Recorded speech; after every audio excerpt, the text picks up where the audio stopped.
Hotel brothers and sisters, Black Power is always giving honor to the Creator, giving honor to the ancestors, Chief of Staff Brother Harris Abdul of the Street Law Soldiers, my father, my in-laws, my sister, my subscribers, my viewers, my family, and all the brothers and sisters that are fighting for the liberation and salvation of our black nation. This is going to be a two-part series, brothers and sisters, today that I'm going to be doing. And it's going to be about the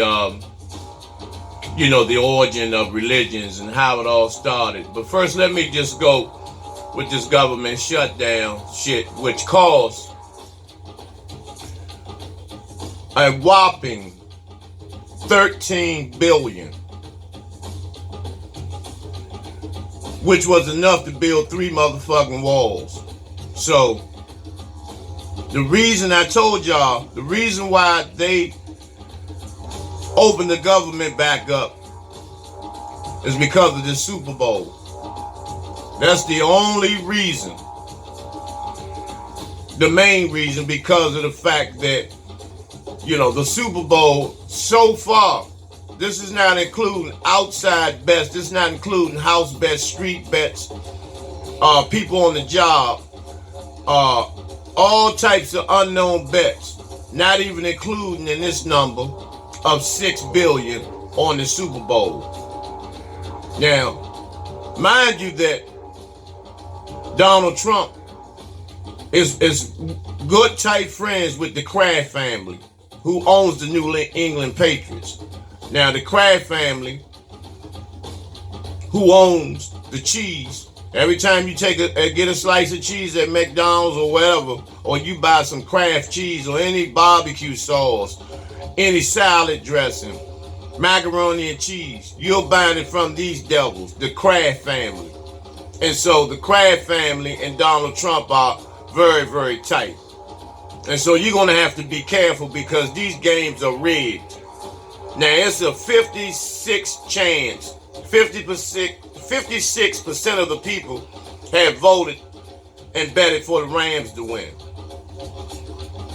So in all actuality, most likely the Patriots will win because the devils are putting their money on the so-called underdog. And it's just like a Republican-Democrat battle on the football field. The New England Patriots are the Republicans and these Rams are the Democrats. The Demorats. So be mindful of that. But first I'm gonna begin this 2-part series on the origin of these religions. Now ancient Kemet, which you all know as Egypt, the real name is Kemet. And you had Asar, Aset, and Heru. Asar was coming from Cush, was supposed to be the founding father of Egypt and the land, ruling land. He had a beautiful wife named Aset. And Asar and Aset were a powerful couple. She was a very powerful person, and they were equal. It wasn't the woman was inferior to the man or anything like that. They were equal. And they were powerful and well respected. And so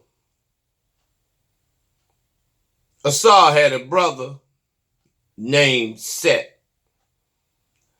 His real name was Setek, but the Greeks called him Set. And I'll just use that for the sake of understanding right now. And what happened was Set was so jealous of his brother that he murdered his brother. So Set murdered his brother Asar. And what he did was he took Asar, cut his body up in 14 pieces. There you see Asar in the set. Cut his body into 14 pieces and spreading it all over the Nile River and all over Kemet. Aset was so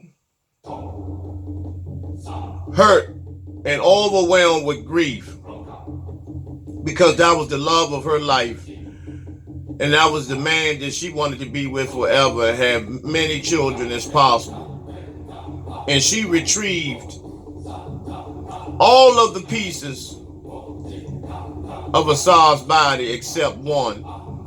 She retrieved the 13 pieces, put them together, assembled them together as best as she could, and wrapped Asar's body up. And that's where you have the first recorded mummy in history. But the only thing that was missing was his phallus. It was called the phallus, which is the penis. But it was said that the spirit, she was so overwhelmed that she put oil all over Asar and prayed and wept and wept and wept. And it said that the spirit of Asar raised up and impregnated her, and she gave birth to a son, Heru.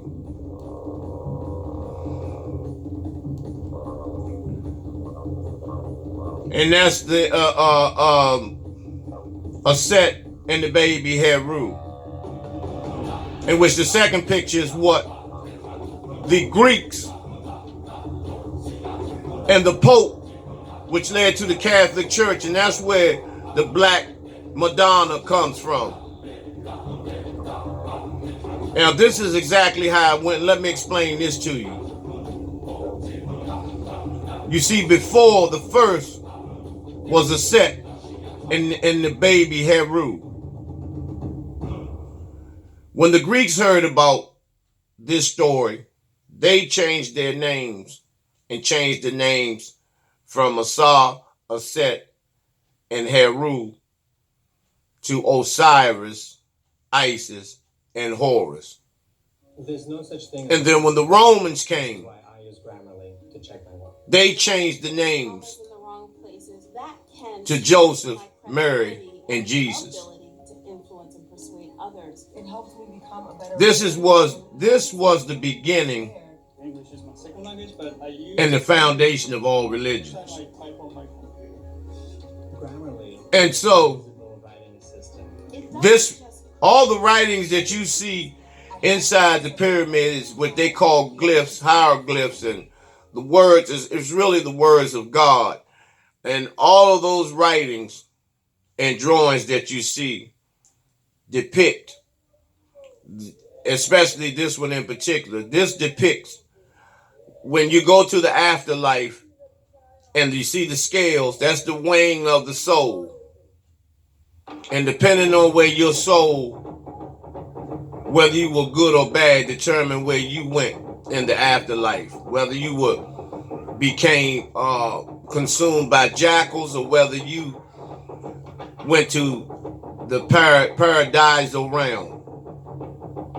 You understand? What the things that I'm telling you, what does that sound like?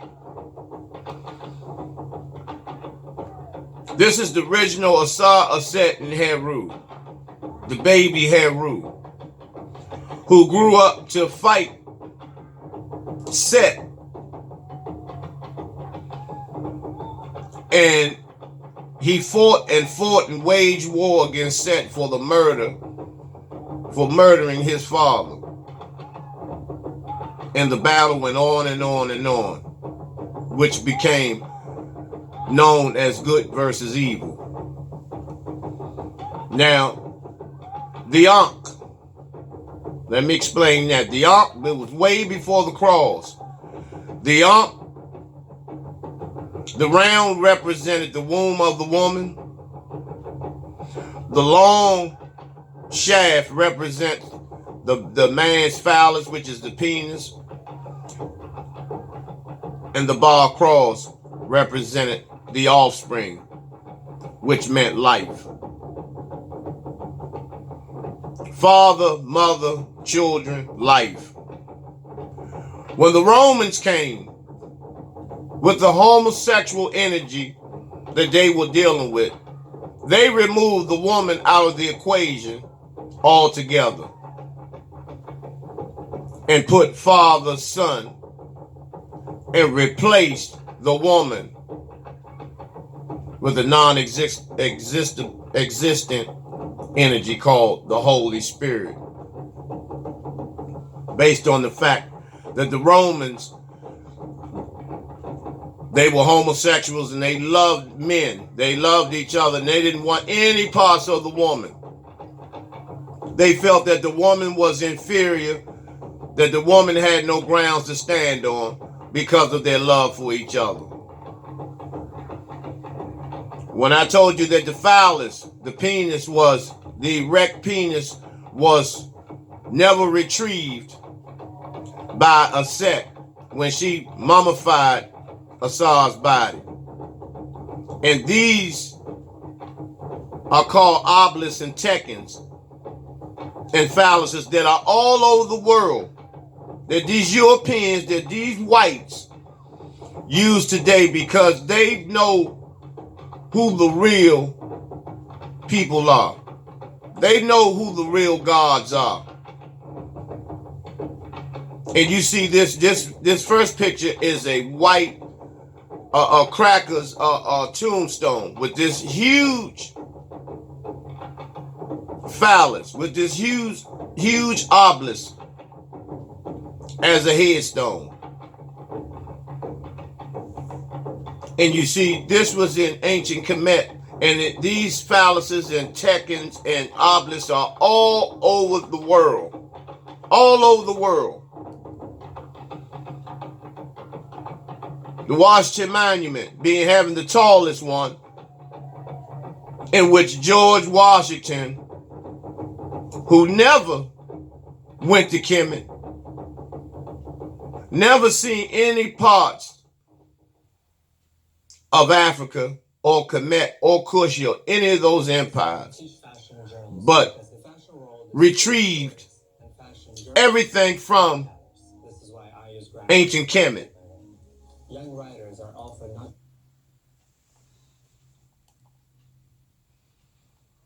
And so when they changed the names from Asar, Set, Heru, Osiris, Isis, Horus, Joseph, Mary, Jesus, when the Europeans, when the Roman invasion, when they invaded Kemet and took over and dominated this story and decided that they could use this story for themselves, but they had to change the color and the people. So they got Michelangelo pictured here, homosexual, a young homosexual, to go into the Sistine Chapel in Rome, in which he painted the first picture of Jesus Christ, in which he painted it. He used one of his uncles as the symbol of Jesus. And as these paintings have been all over the world, distorting and destroying and fucking up the minds of our brothers and sisters everywhere, even till today, even till this day. And you ask the average black person, who is this? And they will tell you Jesus.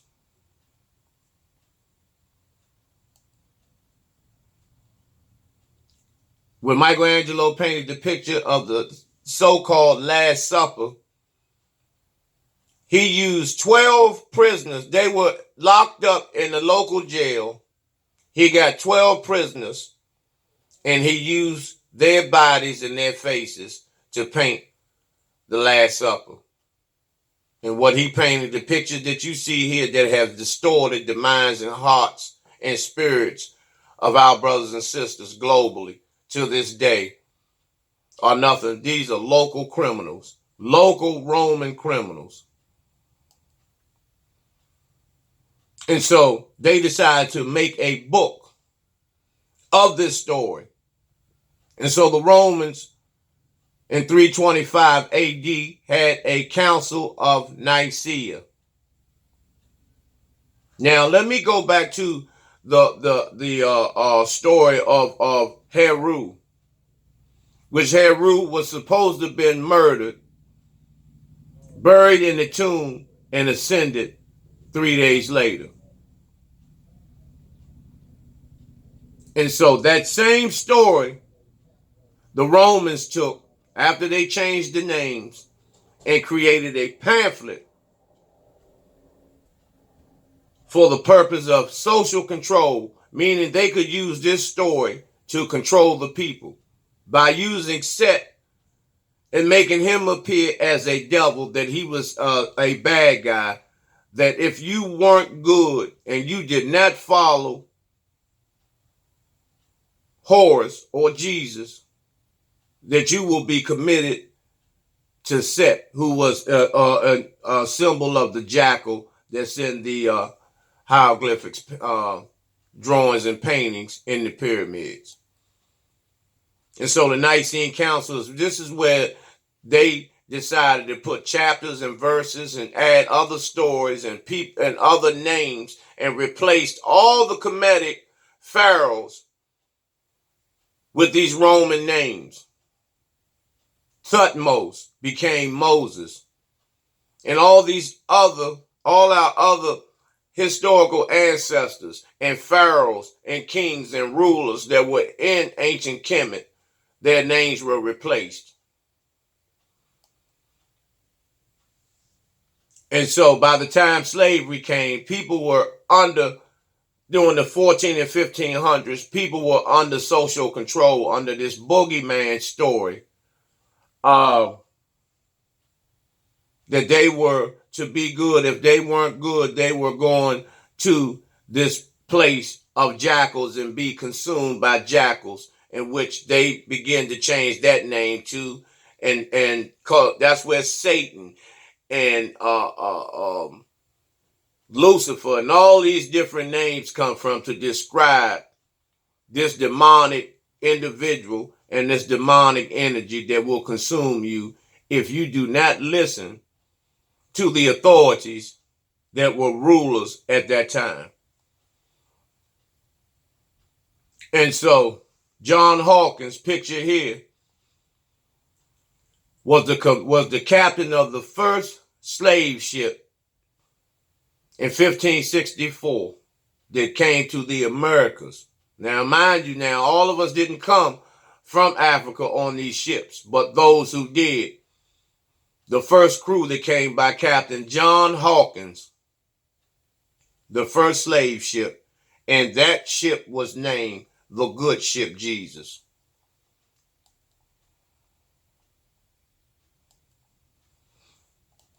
So, I'm going to hold right here. This is going to be the end of part 1. I'm going to go into part 2 and maybe a part 3 to this. And as always, you can give me your comments and your inputs or whatever. I hope that I try to lay it out where everyone, or mostly everyone, can understand what this story is all about and how religions came into play, and how our people prior to coming over here were basically nearly under social control and social order. And so when we got over here, those that were over here had to conform under this particular white rulership, and all our ancestors had to give up all of their traditional beliefs, all their spirituality, and all their gods, and had to submit to this white cracker, blue-eyed, blonde-haired, pale-skinned, buttermilk-complected Jesus, or you will go to hell. So I'll be back to continue this on part 2. Hotep, Black Power.